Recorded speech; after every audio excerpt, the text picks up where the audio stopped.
Hi all, in this video I'm going to go over how I built my own Commodore 64, starting with a blank PCB, a Sixtyclone PCB as it's called, and built it up with a combination of new and salvaged components. Check it out.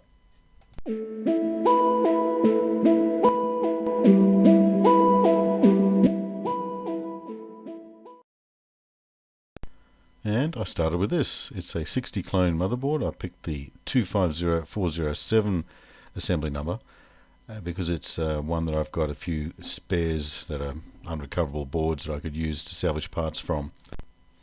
I started with the low profile components such as the resistors, capacitors, diodes, that sort of thing. That makes the installation of the larger components a bit easier later on.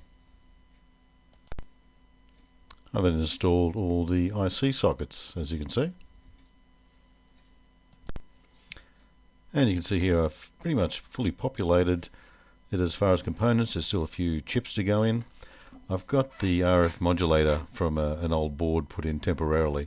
I'm going to replace that once a Copper Dragon RF modulator replacement comes in. But to be honest, I didn't see a significant video improvement over the standard RF modulator, to be honest, at least on this board. You can see I've also got a GAL PLA, modern PLA replacement. To be honest, I wasn't particularly happy with that. A few games didn't play, so I went back to an original PLA I found from another system that I put in there instead. And here it is, first power up, and it worked. I did find I was having some intermittent memory problems, and I replaced one of the multiplexer chips, memory multiplexers, and that pretty much fixed it. You can still see I've got the old rusty RF modulator in there, which will be replaced, but otherwise it's all up and running. This is the expansion board cover, which was extremely rusty, so I got to it with a wire brush attached to my cordless drill, cleaned it up, and then gave it a spray with some chrome or silver paint. Came out pretty well. Here I've finally got rid of that crusty old RF modulator, replaced it with the Copper Dragon one. Again, the performance improvement was not all that dramatic, but a bit tighter than that old RF modulator. Add a bit of space there just for a bit of fun. I put a voltage display. I've also put a Lumafix 64 in to improve the video.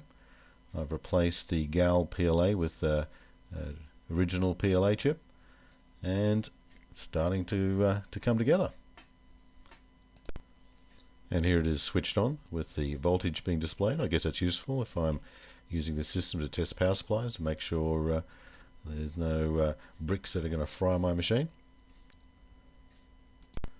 And here it is, installed in my plexiglass Commodore 64 case. Pretty good to show off my motherboard.